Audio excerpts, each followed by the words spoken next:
ज्ञान बिंदु क्लासेस के ऑनलाइन यूट्यूब चैनल पर आप सभी का स्वागत है। अब हमारा फोर्थ सवाल है, ये कितना है? 1 सही 1/2 है, 11 सही 1/2, 111 सही 1/2, 1111 सही 1/2। कैसे जोड़ेंगे इसको? आपको पता है कि ये आधा है, कितना है? आधा। और आधा कितना होता है?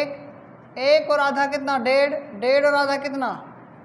2 तो पूरा पूरा जुड़ गए ना, ठीक है, 2 ये पूरा पूरा जुड़ गए। अब इसमें जोड़ेंगे, देखो 1 और 11 12 और 111 कितने हो गए? 111 और 12 कितने हो गए? 23, 123 हो गया ना। 123 और 1111।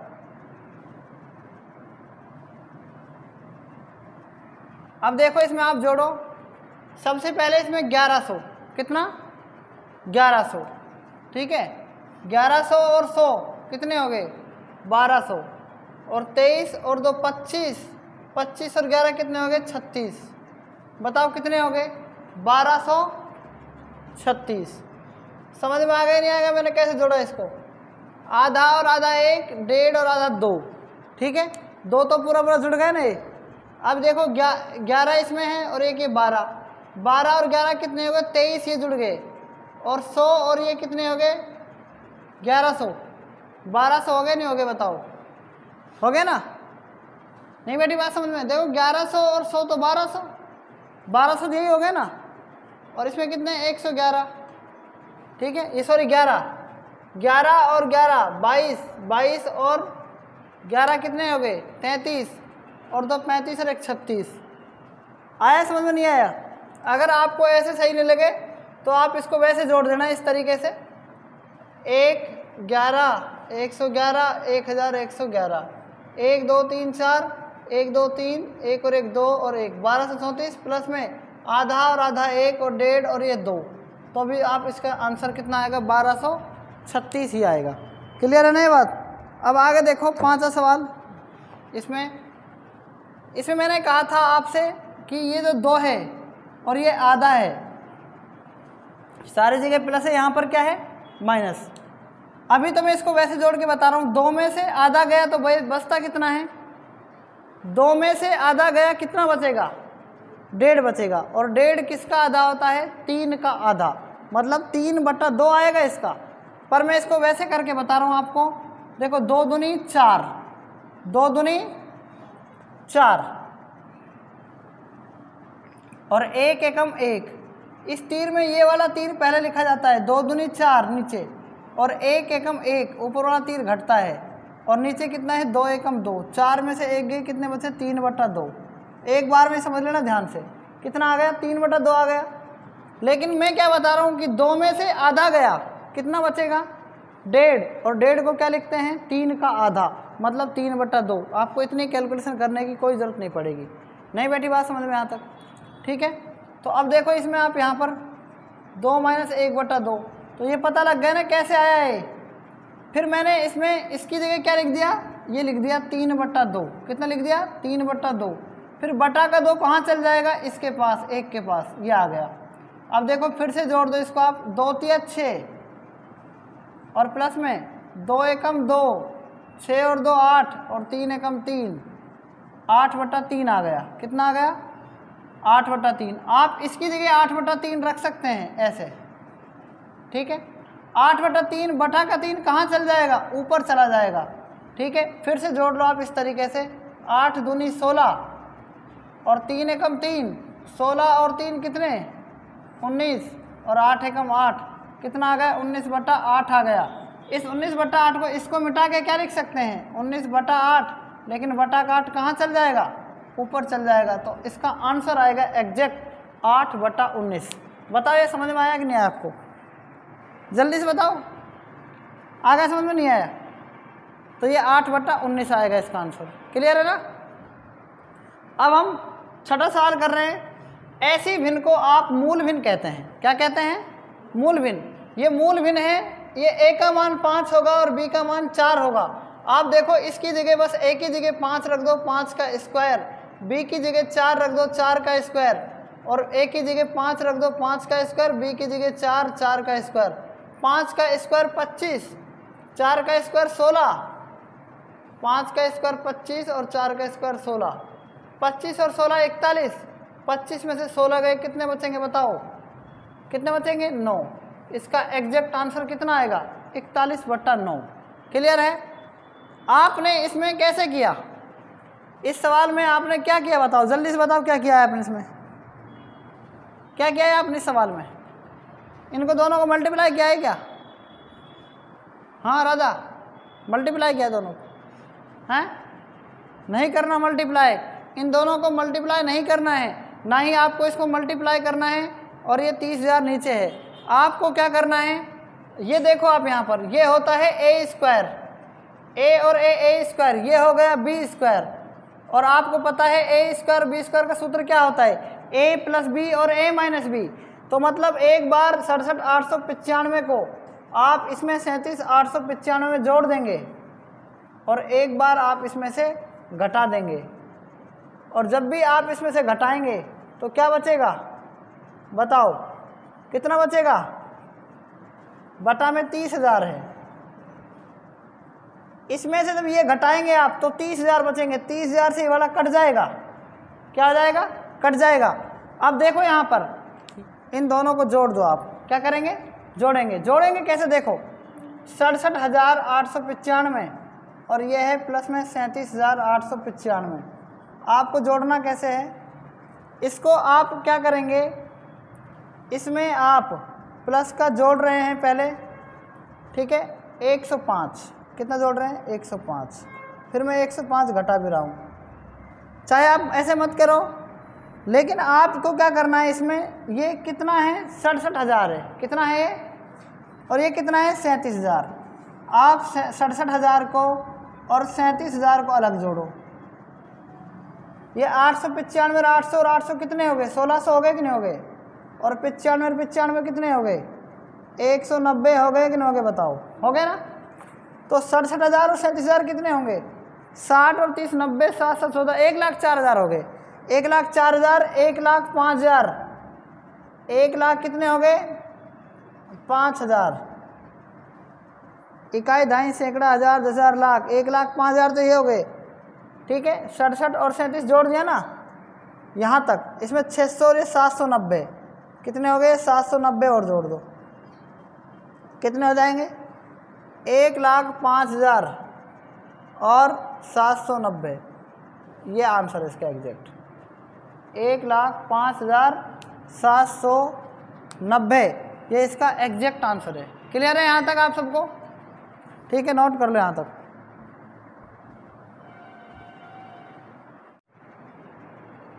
हमारा एग्जाम्पल 8, ममता के पास 100 रुपये तथा 50 रुपये के कुल नोट कितने हैं, 85 नोट है, जिनका कुल मूल्य 5,000 रुपये है, इनमें से 50 रुपये के कुल कितने नोट हैं। तो सॉल्यूशन नंबर 8, मतलब 8वें सवाल का सॉल्यूशन आप देखो यहाँ पर, ममता के पास हमने मान लिया x रुपये हैं, 100 रुपये के कितने नोट है, मान लिया कि इसके पास x नोट है, ठीक है। तो इसके पास कितने बच जाएंगे, 50 रुपये के कितने नोट बच जाएंगे इसके पास, 85 माइनस x, ये बात आपको समझ में आ गई कि नहीं आ गई, ठीक है। 100 रुपये के नोट मान लिया आपने x, तो कुल मिलाकर 50 रुपये और 100 रुपये के कुल नोट कितने हैं, 85 है ना। तो 85 में से x तो इसके पास चले गए ना 100 रुपये वाले के पास, नहीं बैठी बात समझ में। 100 रुपये के नोट अगर x हैं तो 50 रुपये के नोट बच जाएंगे 85 माइनस x। अगर ऐसे समझ में नहीं आ रहा ना, तो 100 रुपये के नोट और 50 रुपये के नोट, ये देखो, अगर मान लो इस 100 रुपये के इसके पास 50 नोट हैं, कितने नोट हैं 50, तो कुल नोट कितने हैं 85, तो इसके पास कितने बच जाएंगे, 85 में से 50 इसके पास चले गए ना, तो इसके पास कितने बच जाएंगे, 35 बच जाएंगे ना। नहीं बैठी बात समझ में। तो हमने यहाँ पर बस क्या किया है, x माना है 50 को, तो 85 माइनस x, बैठ गई बात समझ में, नहीं बैठी, अरे बैठी नहीं बैठी बताओ। तो देखो कुल मिलाकर इसके पास कितने नोट हैं जिनका कुल मूल्य कितना रुपए है, 5,000 रुपये है, कितना रुपए है, देखो इनका कुल मूल्य कितना है 5,000 रुपये, देखो x यहाँ पर है ये, ठीक है, ये 5,000 रुपये कुल मूल्य है इसका। तो कह रहा है इनमें से 50 रुपये के कुल कितने नोट हैं, 100 रुपये के और 50 रुपये के जो नोट हैं वो ये आ गए, ठीक है। इनका कुल मूल्य कितना है, 5,000 रुपये है। तो बताओ 5,000 जो नोट हैं इसमें जो मूल्य है इनका, 5,000 का मतलब क्या होता है, कुल मूल्य का मतलब होता है प्राइस कितनी है। ऑप्शन लिख लो इसका एक बार। पहला ऑप्शन इसका 70, दूसरा ऑप्शन है इसका 60, तीसरा ऑप्शन है इसका 75 और चौथा ऑप्शन है इसका 100, ठीक है। तो ध्यान से देखना, अगर आपने 100 रुपये के नोट x माने हैं तो कुल मूल्य कितना हो जाएगा, 100x। कितना हो जाएगा, बात आगे समझ में आता। 50 रुपये के ये नोट हैं तो 50 में इसको 1 से गुना करेंगे तो 50x तो 1 हो गया, नहीं हो गया माइनस का। और 50 को 85 से गुना करो, 55 25 का 5 हासिल 2, 5 40 और 2 42, कितना आ जाएगा 4250। और कुल मिलाकर कितना है 5,000 इनका मूल्य है। क्लियर है यहाँ तक ये बात, ठीक है। 100x में से 50x गए, कितने बचेंगे, 50x बचेंगे या नहीं बचेंगे बताओ। और 42 50 इधर को जाके किसका आ जाएगा, माइनस का।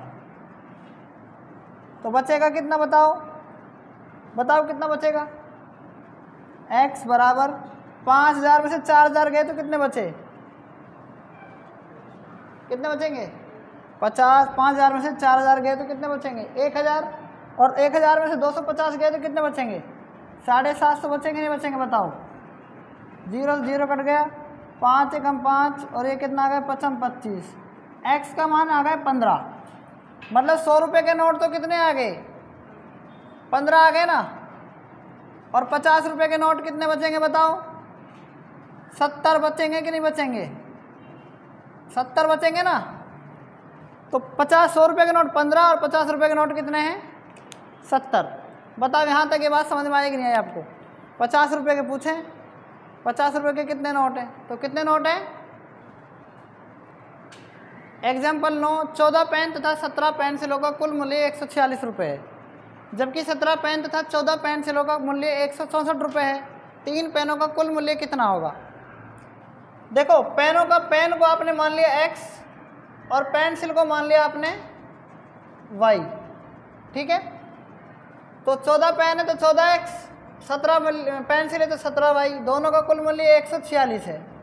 जबकि 17 पेन तथा 14 पेंसिलों का मूल्य कितना है 164। तो अब की बार 17x और प्लस में क्या है कितनी है 14 पेंसिल है 14y और बराबर में कितना 164। समीकरण नंबर आ गई 2। ये समीकरण 1 है, ये समीकरण 2 है। दोनों को जोड़ लो आप। 17x और 14x कितने हो रहे हैं 31x हो रहे हैं कि नहीं बताओ। और ये दोनों कितने हो रहे हैं, ये भी 31y हो रहे हैं, नहीं हो रहे हैं। बराबर में इन दोनों को जोड़ोगे तो 310 होंगे, हो रहे हैं। 6 से 10 का 0, 16 16 30 31 कॉमन आ रहा है। x प्लस वाई का मान कितना आ जाएगा बताओ। इस 31 से कम 31 कितना आ गया 0। तो x प्लस वाई का मान कितना आ गया 10 आ गया। कितना आ गया 10। इतना समझ में आया कि नहीं आया। इन समीकरणों को जोड़ दिया मैंने। अब की बार मैं इनको घटा रहा हूँ। 14 में 17 गए कितने बचेंगे माइनस के 3x बचेंगे। घटाते कैसे हैं देखो, घटाते ऐसे हैं, ये माइनस का ये माइनस और ये माइनस। 17 में से 14 गए माइनस के 3x बचेंगे और 17 में से 14 गए तो प्लस के 3y बचेंगे और 6 में से 4 गए या 4 14 में से 6 गए 8 और 5 में से 4 गए 1 और यहाँ पर कितना बचेगा 18 बचेगा। लेकिन किसका माइनस का। 3 कॉमन आ रहा है माइनस का, x प्लस वाई बच जाएगा और बराबर में माइनस का 18, ठीक है। यहाँ से माइनस कॉमन लेंगे तो -3 को -y से गुना करेंगे प्लस का 3y। माइनस से ये माइनस कट गया, 3 एकम 3 3 18। मतलब x माइनस वाई का मान कितना आ रहा है 6 आ गया। कितना आ गया 6 आ गया। तो देखो ये समीकरण 3 आ गई, ये समीकरण 4 आ गई। अब इसमें से क्या करेंगे, x और प्लस y का मान रखो आप। मतलब ऐसी कोई संख्या देखो कि अगर इनको घटाते हैं तो क्या बचता है 6, 10 में से 6 गए या 10 में से 4 गए 6, और 10 में 4 गए तब भी नहीं जुड़ रहा। तो क्या करेंगे, x प्लस वाई बराबर 10 और x माइनस वाई बराबर 6। घटा लो इसमें प्लस और ये माइनस, ये कट जाएगा, 1 y और 1 y 2 y आ जाएगा। 10 में से 6 गए 4, 2 से 2 का 8, 2 इसको 2, y का मान 2 आ गया। तो x का मान कितना आ जाएगा बताओ, x का मान 8 आ जाएगा कि नहीं आ जाएगा। जब y का मान यहाँ पर 2 है तो x का मान 8 आ जाएगा ना, 2 इधर को जाके घट जाएगा 10 में से, तो x का मान कितना आ गया 8 आ गया, और y का मान कितना आ गया 2 आ गया। क्लियर है, यहाँ तक नहीं है समझ में, क्लियर समझ में आई कि नहीं आई है। x का मान कितना है 8 और y का मान कितना है बताओ, y का मान कितना है 2 ही आ रहा है ना, x माइनस वाई बराबर 6।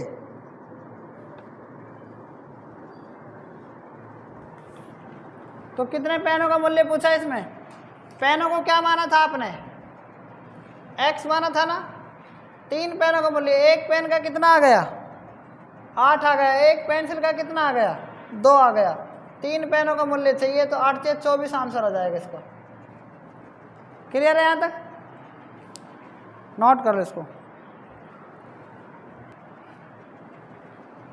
एक व्यक्ति अपने वेतन का 2/5 भाग मकान किराए में, शेष का 3/10 भाग खाने पर तथा शेष का 1/8 भाग 1/8 भाग यात्रा पर खर्च करने के बाद कितने रुपए की बचत कर रहा है, 1470 रुपये की बचत करता है। वह खाने पर कितना खर्च करता है, खाने पर पूछा है, किस पर पूछा है। सॉल्यूशन इसका, एक व्यक्ति अपने वेतन का 2/5 भाग, अपने वेतन को हमेशा क्या मानना है 100 रुपये मानना है। ये हमारा कुल वेतन है, कितना वेतन है 100 रुपये। 100 रुपये में से आपने 100 का 2/5 भाग तो मकान पर खर्च कर दिया, 100 का कितना भाग 2/5 भाग किस पर खर्च कर दिया है, मकान पर। तो बचेगा कितना देखो, 5 दूनी 10, 0, 20 दूनी 40, 40 रुपये आपने मकान पर खर्च किए हैं। बचे कितने, इस 100 में से आपने 40 घटा दिए तो कितने बचेंगे बताओ, 60 बचे कि नहीं बचे बताओ, 60 रुपये बच गए ना। अब 60 का शेष का 3/10 भाग, मतलब शेष का इसका 3/10 भाग, 10 छिंग 60, 6 या 18, मतलब जो 18 रुपये हैं वो आपने किस पर खर्च किए हैं, खाने पर। किस पर खर्च करें, खाने पर। तो शेष कितना बचेगा बताओ, 60 में से 18 गए कितने बचेंगे, 42 बचेंगे ना। अब 42 का मतलब शेष का, ये बच गया शेष 1/8 भाग, ठीक है। काटो, 4 दूनी 8 या फिर 2 चौक 8, 2 दूनी 4, 2 एकम 2, 21 के में 4 का हिस्सा, 4 का भाग देंगे तो कितना आएगा 5.25 आएगा।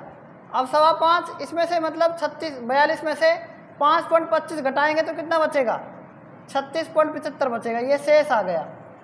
इस हिस्से को उसने इतना खर्च करने के बाद 1470 की बचत करता है। तो 36.75 पर कितने की बचत करता था वो 1470। 1 रुपये पर कितने की बचत करेगा 75, 1470 बटा में कितना है 36.75 और गुणा में 100, ये काटा था ना 4 से, 25 चौक 100 और पॉइंट की फिर यहाँ पर 100 और लगा दी, 25 एकम 25, 4, 147 एकम 147, 0, 10 चौक 40, 4000 आ जाएगा। कितना आ जाएगा 4000, ठीक है। अब ये 4000 जो आया ना, वैसे यहाँ पर कितना आया देखो, अगर आप कुल वेतन निकालेंगे तो कितना से गुणा कर दिया हमने 4 से, सॉरी 100 से गुणा कर दिया, क्योंकि कुल वेतन कितना माना था 100, तो ये आ गया 4000। अगर मान लो कुल वेतन नहीं पूछा आपसे, इसमें पूछा क्या है, कुल वेतन के लिए 100 से गुणा किया है ना। अगर कुल वेतन नहीं पूछा तो 10 चौक 40, तो ये तो आ गया आपको कुल, मतलब 40 को 100 से गुणा कर देंगे 4000 कुल वेतन आ जाएगा। लेकिन आपसे पूछा है इसमें कि वह खाने पर कितना खर्च करता है, खाने पर कितना खर्च कर रहा है वो। तो खाने पर देखना, यहाँ पर देखो कितना है ये 18 रुपये ना, 18 चौक 72, कितना आ गया 720 रुपये आ गया। खाने पर इतना खर्च कर रहा था वो। आगे बात समझ में नहीं आई? अगर पूछे आपसे कि मकान पर कितना खर्च करता है तो किससे गुना करते? 40 से। किससे गुना करते? अब भी नहीं आया समझ में? नोट कर लो इसको आप।